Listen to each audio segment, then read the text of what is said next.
Hello दोस्तों, आज मैं एक फिर से नया वीडियो लेकर आई हूँ जो यूरोपीय कंपनी के आगमन से संबंधित प्रश्न संग्रह भाग 2 है। उम्मीद करती हूँ कि ये वीडियो आपके ऑल कॉम्पिटिटिव एग्जाम में काम आ सकते हैं, स्पेशली टीचर वैकेंसी में। शुरू करती हूँ। हमारा पहला टॉपिक है यूरोपीय व्यापारियों का भारत आगमन क्रम। तो भारत में सर्वप्रथम यूरोपीय व्यापारी पुर्तगाली आए थे, उसके बाद डच आए, उसके बाद ब्रिटिश आए, उसके बाद फ्रांसीसी आए। मेनली 4 ही जो कि भारत में अपनी फैक्ट्री की सही से स्थापना कर पाए थे। दूसरा हमारा टॉपिक है भारत में प्रथम फैक्ट्री स्थापित करने का क्रम। तो सर्वप्रथम पुर्तगाली जो कि 1498 ईस्वी में आए थे और उन्होंने अपनी पहली फैक्ट्री कोचीन में 1503 ईस्वी में स्थापित की थी। और वो पुर्तगाली जो कि भारत में सर्वप्रथम आए थे और सबसे बाद भारत से जाने का क्रम भी उन्हीं का था, क्योंकि उन्होंने 1961 ईस्वी में भारत से गए थे। ब्रिटेन जो कि 1600 ईस्वी में भारत आए थे और 1613 ईस्वी में सूरत में प्रथम फैक्ट्री की स्थापना की थी। हॉलैंड या डच जो कि 1602 ईस्वी में भारत आए थे और मछलीपट्टनम में 1605 ईस्वी में प्रथम फैक्ट्री की स्थापना की थी। डेनमार्क जो कि 1616 ईस्वी में आए थे और त्रावणकोर में अपनी प्रथम फैक्ट्री की स्थापना की थी। फ्रांस जो कि 1664 ईस्वी में आए थे और सूरत में 1688 ईस्वी में उन्होंने प्रथम फैक्ट्री स्थापित किए थे।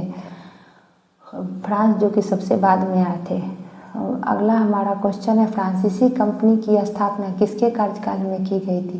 फ्रांसीसी कंपनी की स्थापना किसके कार्यकाल में की गई थी? तो इसका उत्तर होगा लुई 14वें के काल में। इसका उत्तर क्या होगा? लुई 14वें। अगला हमारा टॉपिक है, फ्रांसीसी गवर्नर डुप्ले ने पहली बार भू क्षेत्र अर्जित करने के उद्देश्य से भारतीय राजाओं के विवादों में भाग लेने की नीति आरंभ की थी। फ्रांसीसी गवर्नर डुप्ले जो भारत में अपना भू क्षेत्र अर्जित करने के उद्देश्य से भारतीय राजाओं के विवादों में भाग लेना शुरू कर दिए थे।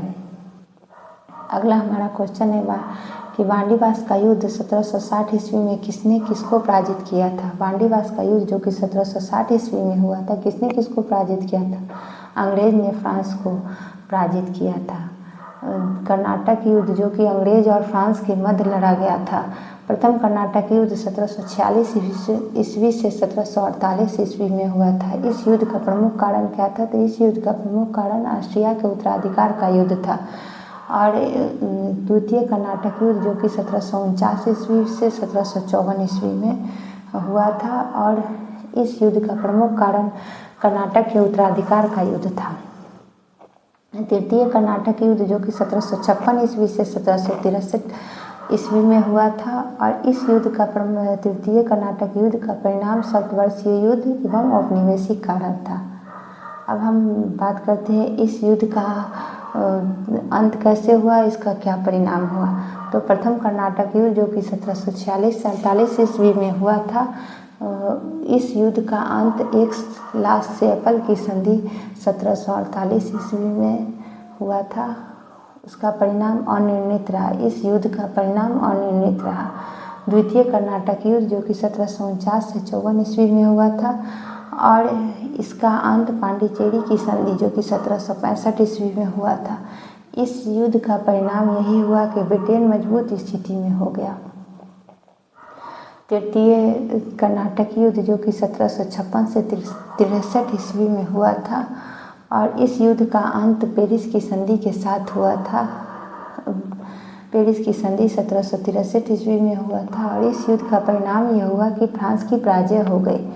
इस युद्ध का परिणाम क्या हुआ कि फ्रांस की पराजय हो गई। अगला हमारा क्वेश्चन है कि यूरोप वासियों के लिए सर्वोत्तम सोडा एवं अफीम की प्राप्ति का मुख्य क्षेत्र कौन था? यूरोप वासियों के लिए सर्वोत्तम सोडा एवं अफीम प्राप्ति का मुख्य क्षेत्र कौन था? तो इसका उत्तर होगा बिहार। अगला हमारा क्वेश्चन है कि बीजापुर के सुल्तान से गोवा छीनने वाले प्रथम यूरोपीय कौन था? बीजापुर के सुल्तान से गोवा छीनने वाले प्रथम यूरोपीय कौन थे? तो इसका उत्तर हो जाएगा अल्बुकर्क। अल्बुकर्क जो एक पुर्तगाली थे, उन्होंने ही बीजापुर के सुल्तान से गोवा छीन लिए थे। अगला हमारा क्वेश्चन है कि डच ईस्ट इंडिया कंपनी ने किस वर्ष अपनी फैक्ट्री पटना स्थापित की थी? डच ईस्ट इंडिया कंपनी ने किस वर्ष अपनी फैक्ट्री पटना स्थापित की थी? तो इसका उत्तर हो जाएगा 1632 ईस्वी। 1632 ईस्वी में डच ईस्ट इंडिया कंपनी ने पटना में फैक्ट्री स्थापित की थी। अंबुर का युद्ध किसके मध्य लड़ा गया था? अंबुर का युद्ध किसके और किसके मध्य लड़ा गया था? तो इसका उत्तर होगा कि कर्नाटक के नवाब अनवरुद्दीन तथा दूसरी तरफ डुप्ले के नियंत्रण वाली फ्रांसीसी सेना, चंदा साहब एवं मुजफ्फर जंग की संयुक्त सेना के बीच ये युद्ध लड़ा गया था।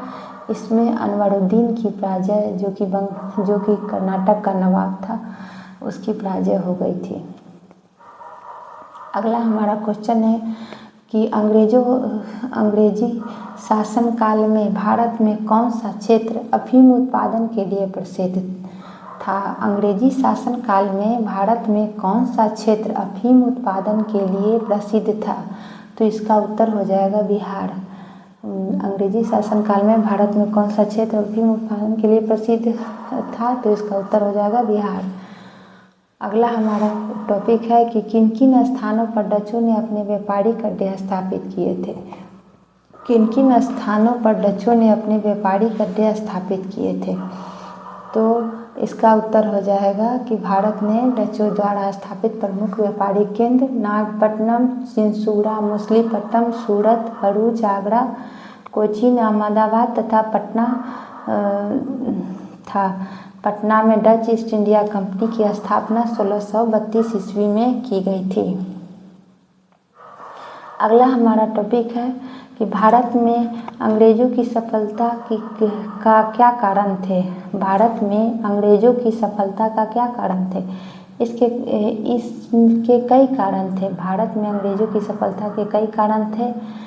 इसमें अंग्रेजों की बेहतर नौसैनिक ताकत, बंगाल पर नियंत्रण से अपार धन जन की प्राप्ति तथा कंपनी की विभिन्न इकाइयों में समन्वय एवं प्रभुत्व की स्थापना, इन्हीं सभी कारणों से भारत में अंग्रेजों को सफलता मिली और वो भारत में अपना साम्राज्य स्थापित किए थे। थैंक यू दोस्तों, अगले वीडियो में हम फिर से मिलते हैं।